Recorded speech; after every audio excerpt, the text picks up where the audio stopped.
Assalamualaikum warahmatullahi wabarakatuh. Halo sahabat geografi, bagaimana kabarnya hari ini?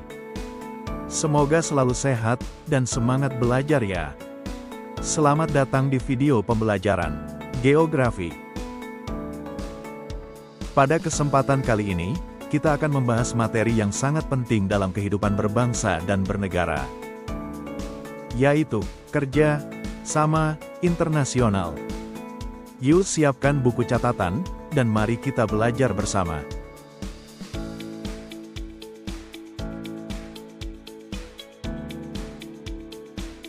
Sahabat geografi, kalian pasti sering mendengar kata globalisasi, kan? Nah, dalam era globalisasi, tidak ada satupun negara yang bisa hidup sendiri.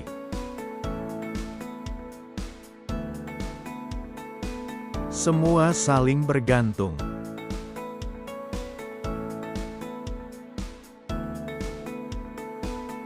Indonesia butuh negara lain pun membutuhkan Indonesia. Nah, hubungan saling membutuhkan inilah yang kita sebut kerjasama internasional. Kerjasama internasional adalah hubungan yang dilakukan oleh dua negara atau lebih untuk mencapai tujuan tertentu yang menguntungkan kedua belah pihak. Kerjasama ini bisa dilakukan dalam berbagai bidang, mulai dari ekonomi, politik, sosial budaya, hingga pendidikan dan pertahanan keamanan. Intinya, kerjasama ini muncul karena satu negara tidak mampu memenuhi semua kebutuhannya sendiri.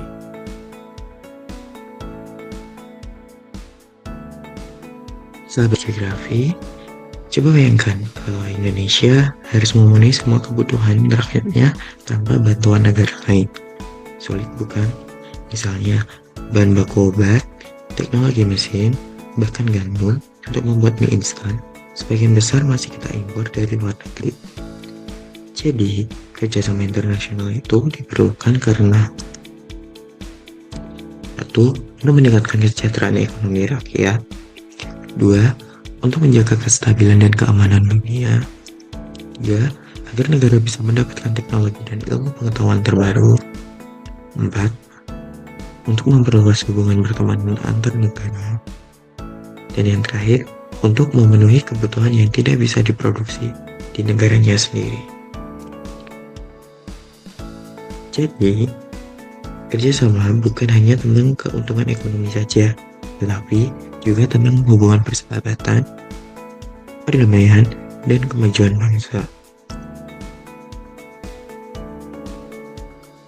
Sekarang kita masuk ke bagian inti, yaitu bentuk kerjasama internasional. Ada beberapa jenisnya, simak baik-baik.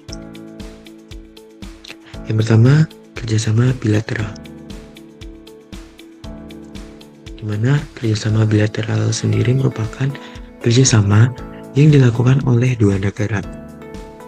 Nah, kerjasama bilateral sendiri memiliki tujuan untuk dapat membina hubungan yang sebelumnya sudah pernah terjalin, kemudian terjalin kembali hubungan kerjasama dalam sebuah perdagangan. Nah, contoh dari kerjasama bilateral sendiri yaitu kerjasama Indonesia dengan Jepang dalam membangun sebuah industri otomotif. Kemudian Indonesia dengan Korea Selatan dalam bidang teknologi dan pop culture lainnya. Serta contoh-contoh lainnya kerjasama Indonesia dengan negara lainnya. Yang kedua, kerjasama regional. Di mana kerjasama regional sendiri merupakan suatu bentuk kerjasama yang dilakukan oleh negara yang berada di suatu kawasan maupun suatu wilayah. Nah, tujuan dari kerjasama regional sendiri untuk menciptakan sebuah perdagangan yang bebas di negara yang berada di kawasan atau di wilayah tertentu. Contohnya ada ASEAN untuk Asia Tenggara, kemudian ada Uni Eropa untuk negara-negara Eropa, APEC untuk kawasan Asia Pasifik, serta kawasan lainnya. Nah, di sini negara-negara yang berada dalam satu wilayah itu saling membantu demi sebuah kemajuan bersama. Yang ketiga, ada kerjasama multilateral. Di mana kerjasama multilateral sendiri merupakan sebuah kerjasama yang terjalin oleh beberapa negara dan tidak dibatasi dengan kawasan maupun wilayah. Yang contohnya itu ada PBB, ada WTO, ada WHO, IMF, dan World Bank. Nah, dalam kerjasama multilateral sendiri itu organisasi mempunyai peran besar dalam menjaga sebuah perdamaian, kemudian kesehatan global maupun stabilitas ekonomi dunia. Nah, apa saja sih manfaat kerjasama internasional bagi Indonesia dan bagi kita sebagai masyarakat Indonesia?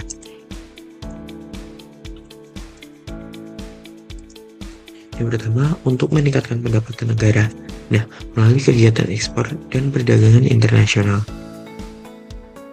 Kemudian, membuka lapangan pekerjaan, di mana banyak tenaga kerja Indonesia yang bekerja di luar negeri melalui sebuah jalur kerjasama internasional.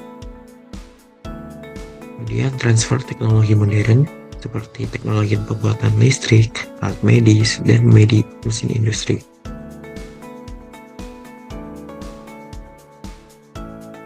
Dan meningkatkan pendidikan. Nah, dengan adanya beasiswa luar negeri, pertukaran pelajar, dan seminar akademik internasional yang diadakan oleh negara lain itu dapat meningkatkan pendidikan di dalam negeri. Kemudian meningkatkan reputasi Indonesia di dunia. Dalam peran aktif dalam PBB dan organisasi internasional dapat membuat Indonesia dikenal sebagai negara yang cinta perdamaian.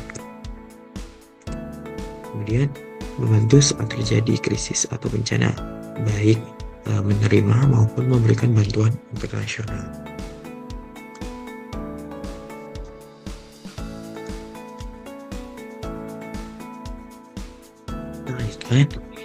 Jika Indonesia tidak menjalin kerjasama dengan negara lain, apa dampak yang mungkin terjadi terhadap sebuah ketahanan wilayah di Indonesia?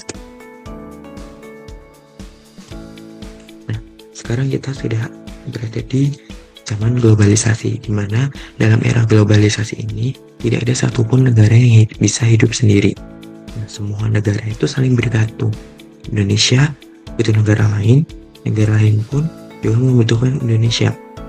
Nah, hubungan saling membutuhkan inilah yang kita sebut dengan kerjasama internasional. Mengapa Indonesia perlu kerjasama internasional?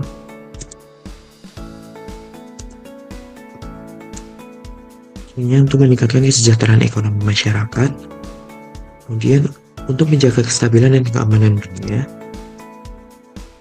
kemudian agar negara bisa mendapatkan teknologi dan ilmu pengetahuan terbaru, kemudian untuk memperluas hubungan pertempera, serta untuk memenuhi kebutuhan yang tidak bisa dipenuhi secara sendiri. Nah, selanjutnya, apa itu ketahanan wilayah?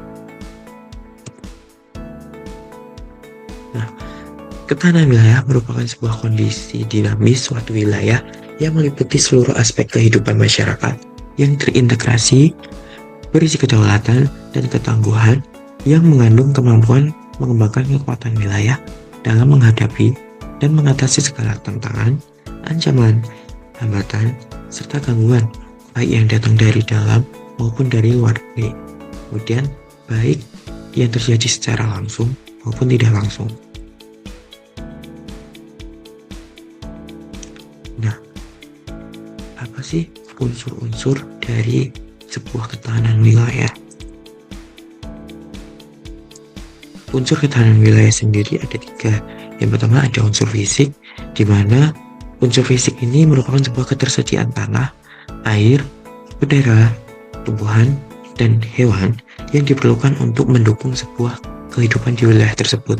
Nah, contohnya ada di wilayah A itu tidak memiliki kualitas air yang bersih, maka dari daerah A ini pasti akan membutuhkan yang namanya pasokan air bersih dari daerah lainnya.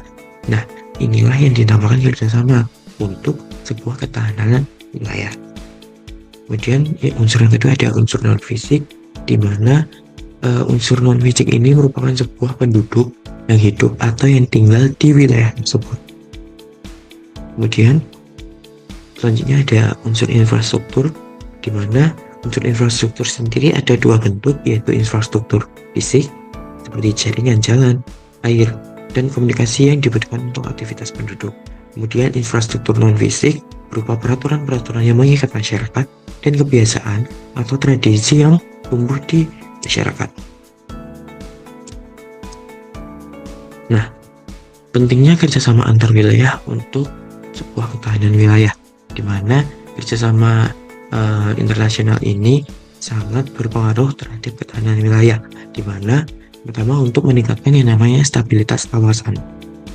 Yang kedua, untuk memantapkan stabilitas ketersediaan kebutuhan penduduk. Kemudian meningkatkan yang namanya daya inovasi perbaikan sebuah wilayah. Membuka lapangan pekerjaan dan transfer teknologi ke daerah yang membutuhkan. Nah, ini ada salah satu contoh kerjasama yang terjadi Indonesia dengan Kota Fuking, yaitu Sister City Kota Malang dengan Kota Fuking, di mana kerjasama antar pemerintah Kota Malang dengan pemerintah Kota Fuking atau Republik Rakyat Tiongkok. Nah, kerjasama tersebut bergerak di bidang pendidikan, pariwisata, kebudayaan, dan perdagangan. Nah,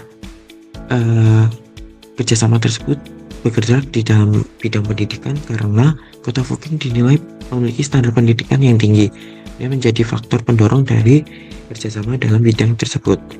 Kemudian yang kedua, dalam kerjasama bidang kebudayaan dan pariwisata itu ditunjukkan sebagai upaya penyatuan dan dengan harapan banyaknya warga dari Kota Fuking yang semakin banyak berkunjung di Kota Malang.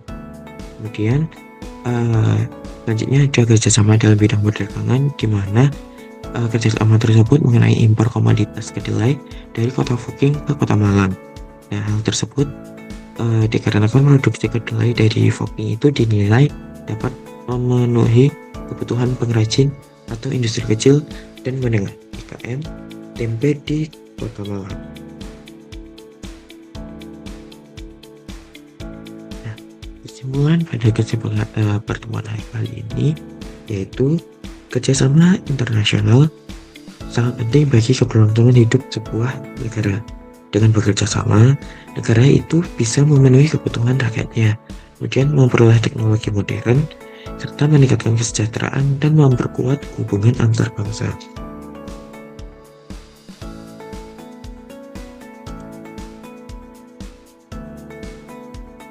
Nah, terima kasih telah mengikuti pembelajaran hari ini. Jangan lupa pelajari kembali materi di rumah agar pemahaman kalian semakin mantap. Sampai jumpa pada pembelajaran pertemuan berikutnya. Terima kasih. Wassalamualaikum warahmatullahi wabarakatuh.